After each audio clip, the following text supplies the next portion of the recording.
Hi, this is Matthew Robert Payne. This is the book He's Redeeming Love. This is chapter 103, and this is called Visions of Mansion in Heaven. Of course, if you're struggling with the sin of pornography, you will constantly be assailed with the thought that you're committing fornication and you're committing a sin that can't be forgiven, committing some form of spiritual adultery.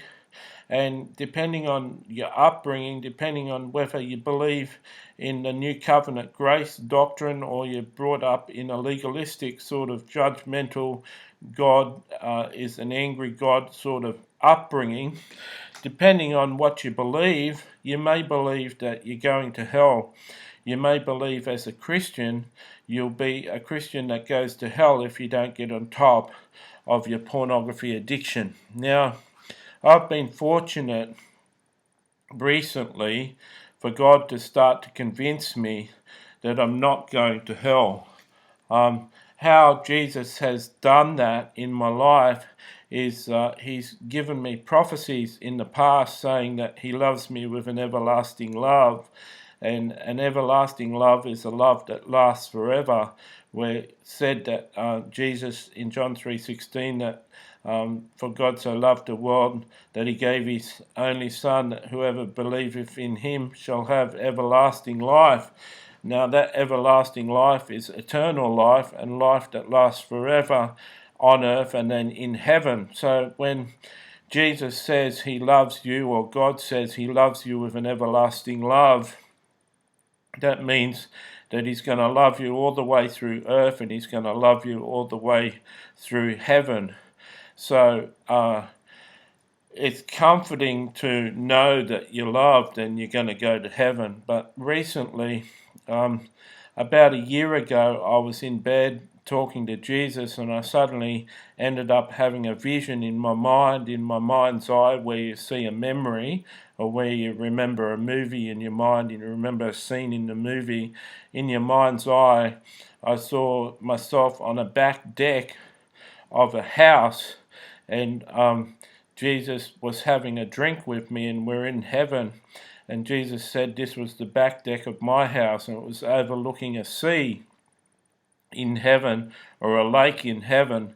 And there was a wharf on the lake, and it was nice breeze blowing, and it was seemed like dusk. It didn't seem light, but it may have been dark because of the fact that it was nighttime for me.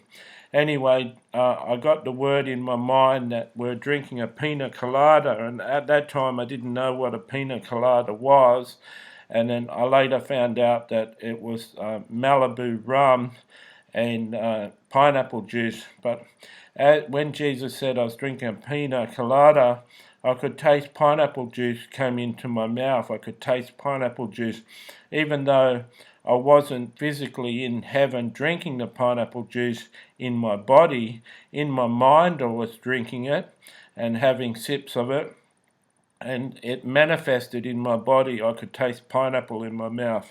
So that was the first trip to heaven. But recently, over the last 3 weeks, Jesus has been taking me to heaven and showing me my mansion. The first time I went into my house, besides the back deck, I went into my house, and on the sides of all the walls, right up the sides of the walls, and into each of the rooms was aquariums, fish aquariums, and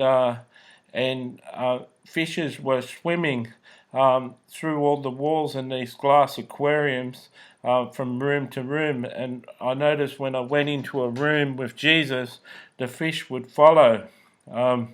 That was very exciting for me, and I found out I had a pool outside in the backyard, and fish swam from in the pool in through the aquariums into the house. And so you could go for a swim in the pool and swim with the fish that were in your house, and it was very exciting. The next time I went on a trip to heaven, a cat that I'd had when I was a small boy that I mentioned in Redeeming Love Part 1, that I lost my cat and became a Christian because I missed it. That cat was in the house, and the cat spoke to me and prophesied that my roommate at the time was going to move out, and there was going to be no problems with my roommate moving out. One of the fish in the aquarium spoke to me also and said everything's going to work out for me and life is going to start getting exciting for me. So both of the animals spoke to me spirit to spirit. The third time I went to my mansion in heaven, I saw a picture in the lounge room downstairs, and it was a picture of a lion and a lamb. It was about 9 feet by 6 feet, and as I looked at the picture, the lion and the lamb came alive. I was told by Jesus if I walked into the picture, I could go to the park where all the abortions lived, where I mentioned in my other vision. So it was a portal, so the picture would come alive, but if I walked amongst the lion and the lamb, it would take me automatically to where the abortions lived. Now, I know the future in heaven, when I lived there, the abortions mightn't be in the park anymore, but it certainly take me to a place where those young children live. There's another picture in my lounge room of the woman washing Jesus' feet with her tears. And as I looked at that picture, that came alive, and I could smell the perfume, and the perfume filled the lounge room. Jesus told me when I looked at that picture that that was a portal to that woman's house, and when I walked through that picture, I'd end up at that woman's house. I firmly believe the woman that washed the feet of Jesus with her tears was Mary Magdalene, and that was her act of repentance. And I believe that even that interaction may have been the time that Jesus cast the 7 demons out of her, simply by saying her sins were forgiven.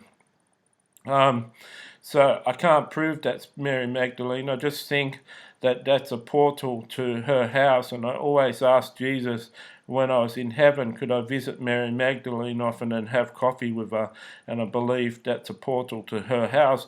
If it isn't a portal, certainly the woman in that Bible story has always encouraged me, and I'd like to hang out with her. I was taken on to the second level of my house on another visit, and I was shown a 25-metre pool, heated pool in the house, and that was tremendous. And I was starting to realise that it was a big house. It wasn't just a house, it was a mansion. At the end of the pool there was a coffee shop that seated about 50 people on tables and chairs, and the tables and chairs spilled out onto a deck on the second floor. The deck looked out onto the ocean or the lake, and so people would be served coffee. I'd been told by Jesus that in heaven I was going to be a teacher of the word, a writer, and I was going to serve in a coffee shop, like my chat with Matt down here on earth. And so I believe I might be serving in the coffee shop in my house, but there might also be one in the city that I serve in and chat with people and communicate with people. So I went further in the house that day, and there was a library, and it's a library of all the books I've ever read. And I've read a lot of books in my life, and I'm sure by the time I get to heaven, there'll be a lot of books in that library. I went further in the house, and there was an office where I wrote all my books, and I managed, and I had secretaries and people working with me, producing my books and producing videos and producing all sorts of teaching aids that I was using in heaven to teach the people in heaven the things of God. I went further, and there was a picture theatre that seated 100 people, and not only was the picture theatre, it was had benches on it so that you could serve food, and we've got picture theatres here on earth where you can go, and they're luxury picture theatres where you can get alcoholic drinks served to you, and chips and hot chips and salads and all sorts of sandwiches and stuff, and it's fully catered, and you can have a meal there while you're watching a film. And this is one of those full service picture theatres. And in the picture theatre I was told that I was going to be watching films of that I enjoyed, but with actors in heaven that have acted in the films, and people I know in heaven acting in the star roles of the film. So you could have 10 versions of a film with different people acting in the roles of the lead character, and it's the same film but with different actors, so you can watch the film 10 different times and enjoy different people's take on the character.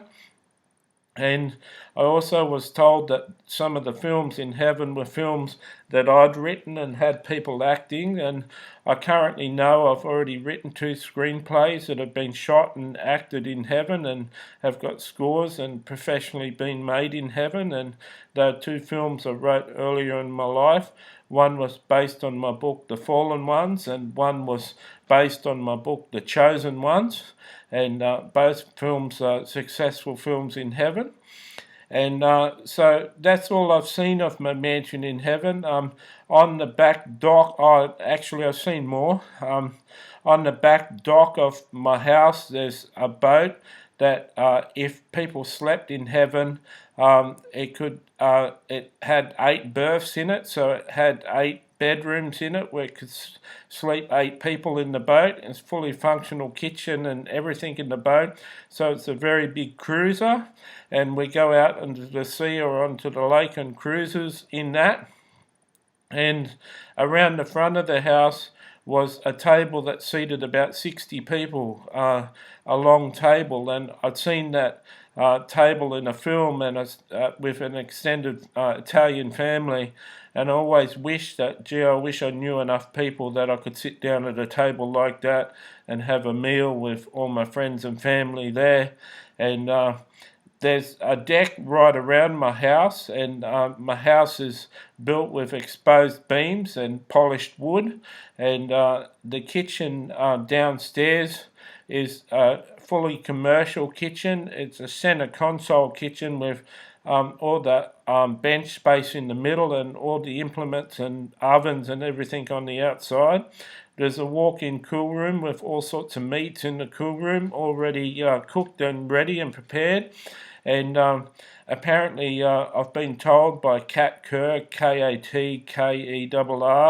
that they don't kill animals in heaven to provide the meat, but meat is made out of pure light, and they just produce meat in any flavour that you like, that you're used to on earth, to eat in heaven. So that's a bit of an example of my mansion in heaven.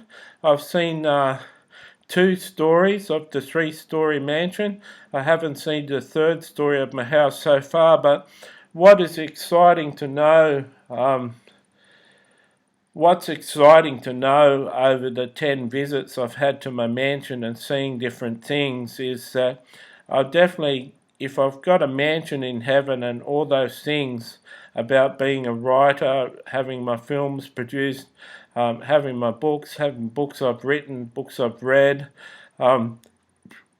having a coffee shop, serving in a coffee shop in heaven, being a teacher, having an office with staff to produce all my teachings in heaven, knowing that I've got a whole life ready in heaven means that I'm going to conquer pornography, and pornography simply isn't going to take me to hell. If I died tonight, I'd go to heaven. And you, as a reader, if you're saved and you're a born-again Christian, you've got to believe no matter what sin you're in, if you're truly sorry and upset about being in that sin, God's going to take you to heaven. Jesus' blood was sufficient for everyone to be forgiven and washed clean and pure in God's sight. So I pray that this has encouraged you, and my vision of my mansion in heaven has blessed you.